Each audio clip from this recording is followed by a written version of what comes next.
You're watching NFL Daily by Chat Sports. Mitchell Renz here, ready to take you through the latest news and rumors around the National Football League. What are the stories that we're talking about today? We're going to take a deep dive into Josh Allen, and could he potentially be holding out this year? More trade information coming out on Stephon Gilmore after an ESPN analyst said that, hey, don't be surprised if he's traded before the season. And then I'm going to wrap this video up around the Arizona Cardinals potentially signing a tight end. Let's get into the latest news here around the Buffalo Bills. So the Bleacher Report, they released an article of the 5 most likely players that could hold out this upcoming offseason. One of the dudes listed there was Bills quarterback Josh Allen. Now, they also listed Aaron Rodgers. They also threw in Lamar Jackson and a few other key players as well. But as soon as I saw Allen, I was like, wow, that's kind of glaring to me because he doesn't really seem like the player that would do that.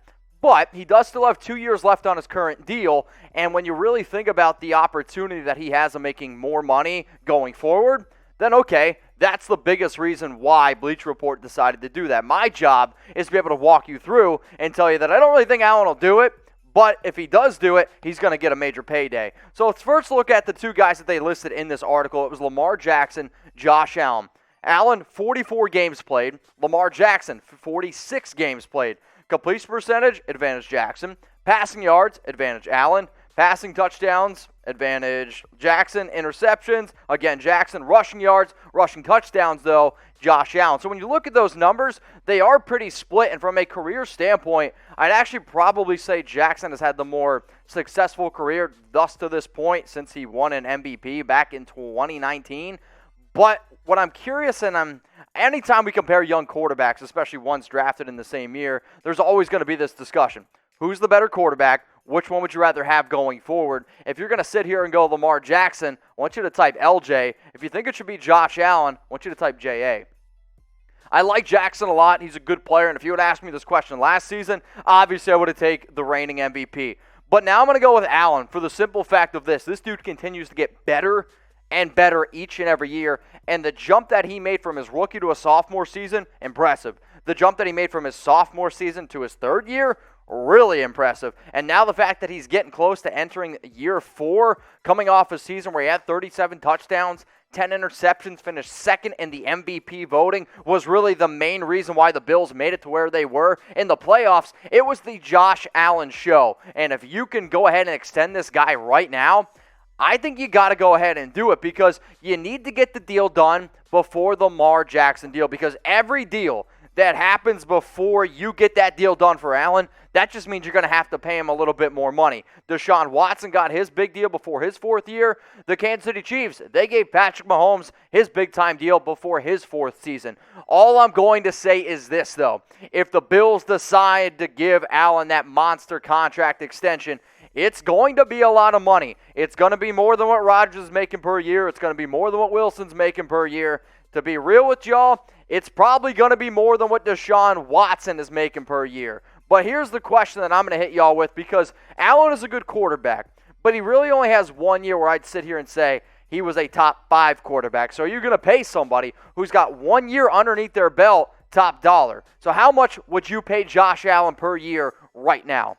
I believe that he's going to end up getting somewhere in the $40 million a year per range. That's if he signs a contract now. That's if he signs it before Lamar Jackson. If Jackson signs his big-time deal, and if the Bills decide to wait, this could potentially go up and up and up. But hey, I'm curious what y'all think. I'm thinking $40 million plus for Josh Allen. We're trying to get to 250,000 subs, and obviously we can't do it alone. I know a lot of times we're always like, hey guys, can you please subscribe? The reason why we ask you to, because we're a free channel. We don't ask for too many things, at least I personally believe. And it's the way that we can keep the lights on. It's the way that we continue to do all these shows and keep you guys up to date as humanly possible. We work really hard here, but we enjoy what we do. So if you could, go hit that big red button underneath that video, subscribe.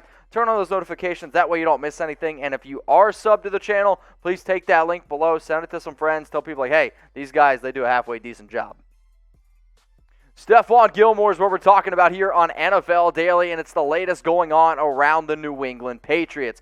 ESPN's Bill Barnwell, he wrote an article of basically ranking the top 32, or I shouldn't say top 32, the best off seasons for every team. He had the New England Patriots ranked at number 2. But the one thing that he said that really stuck out to me was like, don't be surprised if Gilmore is traded before the season starts. So I saw that. I'm like, okay. We know there's a lot of trade rumors going on around the 2019 Defensive Player of the Year. But anytime you get new information on what could potentially happen or somebody from ESPN, I'm at least going to give my 2 cents on it. We know that he's going to be a free agent in 2022, and the Patriots, they do have some difficult decisions to be able to make. They made a lot of good offseason moves in terms of being able to go out and signing some big-name free agents, whether it was on the offense or defensive side of the football, which is why they were ranked so high. But they also placed a second-round tender on J.C. Jackson, and I'm a believer that if you're the Patriots, you have a guy like Gilmore, you have a guy like Jackson. Can you extend both of them? Probably not. You're more than likely going to have to pick one. And Jackson, he's coming off a year where he had 40 tackles, 9 interceptions, 14 pass breakups. Or do you go with Gilmore, who was the 2019 Defensive Player of the Year, but he's also coming off an injury.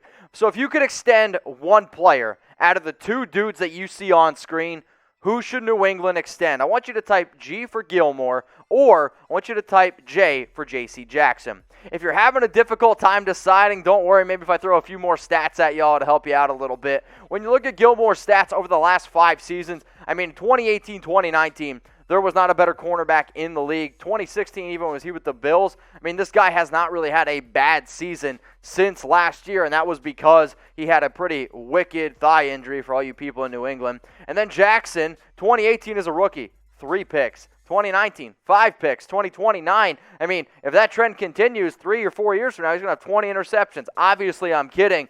But what I am going to bring up here about Jackson, why I think it's a little bit different in terms of Gilmore, people don't try to throw at Stephon Gilmore. I'm not saying they tried to throw at J.C. Jackson, but the reason why Jackson's interceptions numbers were really high and pass breakup numbers were high is because people were targeting him. They wanted to go after Jackson. They didn't want to throw at Gilmore. So, even though Gilmore's a little bit older, I still might pick Gilmore if I'm trying to win in the next 3 seasons. If you want to know the player that could play for the next 5, 6, then sure, maybe then you ultimately go with a guy like Jackson. But what do y'all think here? Will Gilmore get traded? We've been talking about Gilmore trade rumors here for the last 5, 6 months on NFL Daily. So sooner or later, something's got to give. So will Gilmore get traded? I want you to type Y for yes, or I want you to type N for no.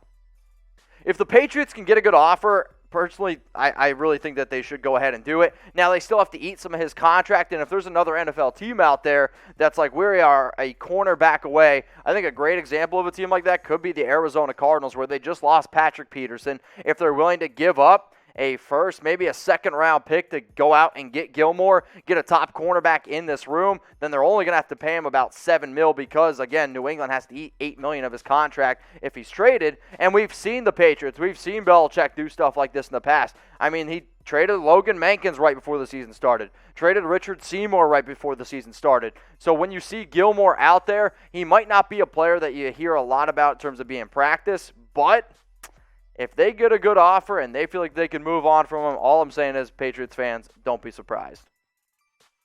I was pretty surprised when I came into work today and saw that we just got some brand new hats, some minicamp hats. And if you could, go to chatsports.com/camp hat. That way you can get y'all hands on some of these ones. So it's for all 32 teams. Some teams are even lucky enough to have multiple hats. Like I know the Patriots, they have 2 different kinds of hats. They have this logo, and then they have the old-fashioned Patriots logo as well. If anybody out there doesn't handle the sun very well, they also have bucket hats available for all 32 teams. Whether it's a bucket hat, whether it's a hat that looks just like this over here, you can get it for $35.99. It is available at the link that you see below. If you can't remember, chatsports.com/camp hat. Don't worry, I'll put it in the comments. I'll put it in the description. If you're wondering what hat size you are, they have all different kinds, so don't worry. We're covered. We got you covered.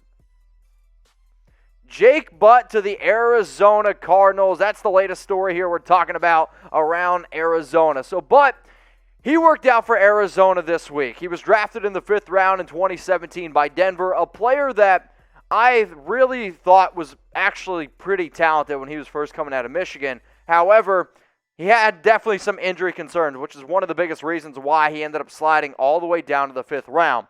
The reason why this is at least a little bit appealing to me is because Arizona doesn't have a reliable tight end. At least, I don't think that they have a reliable tight end. Sorry, Max Williams. So anytime you see something like this, Okay, I'm going to throw my 2 cents at it. So for Butt to Arizona, I mean, there's so many jokes I could go with here. He missed all of his 2017 season with an ACL injury. That's never good to miss your entire rookie year. In 2018, was able to play in 5 games, didn't really make too much of an impact. Then at the end of 2018, he ended up tearing his ACL. Then he had to miss the entire 2019 season again, and has played only 8 games his entire career. So not a big sample size. Haven't really been able to see a lot. But when you do watch the film, and when he is actually healthy, you can see that he has some intangibles and he has some ability, at least being a red zone threat. And at 6'6", 250 pounds, he's only 25 years old. Do potentially you take a dart shot at him? I don't know. I'm terrible at darts. So let's first, though, look at the Cardinals' tight end depth chart. You got Max Williams, Dan Daniels, and then Ian Bunting. No disrespect to Dan, no disrespect to Bunting, but I would actually probably rather the upside in somebody like a Butt, sounds weird, as my tight end 2 or tight end 3 instead of those 2 dudes. But then in terms of Max Williams, are we actually sure that he can be reliable and that he can be the starter going forward? 8 catches, 102 yards, 1 touchdown. I get the fact that he was supposed to be something in Baltimore. It never worked out. And for the Cardinals, they keep playing this tight end merry-go-round, and I'm not sure when it's ever going to end. So reply now. Should Arizona sign Butt? I want you to type S for sign, or I want you to go down in the comments section and type P for pass. If you want to be an overachiever and you are typing that S for sign, let me know how much you're going to give them. If you are going to go out and get Butt, then it could probably just be a depth move at this point. 1-year deal, probably like $2 million at the absolute max, maybe like $1 million if I'm being realistic with y'all, because if he's healthy, there is some upside there. The other part of this coin is this. Cliff Kingsbury, Kyler Murray, they've never really shown me that they use tight ends in that offense, so if you don't really need the position, then why go ahead and do it? I mean, they have arguably the most talented wide receiver core in the National Football League with DeAndre Hopkins, A.J. Green, who they just drafted, Rondale Moore, and then Christian Kirk as well. You can't forget about Andy Isabella, who's also got some speed. So, do they actually need another tight end? That I'm not 100% sure about. So let's look at the tight end leaders here for Arizona the last 3 years. Dan Arnold, 31 catches, 438 yards. Charles Clay, 18 catches, 237 yards. And this is a name on some guy that I really was hoping would turn my fantasy leagues around. Ricky Seals-Jones, 34 catches, 343 yards. The bottom line is this. Arizona doesn't really use tight ends, so if they don't need that position, then, well, why do you actually need it? I will say this, though, and I'm going to end the video on this. It would be a great jersey, though, wouldn't it? I mean, you want to talk about, Tim Tebow selling jerseys. You're telling me right now, if Jake Butt went to the Arizona Cardinals, you wouldn't buy it. I mean, come on. You would buy it. It'd be a great jersey.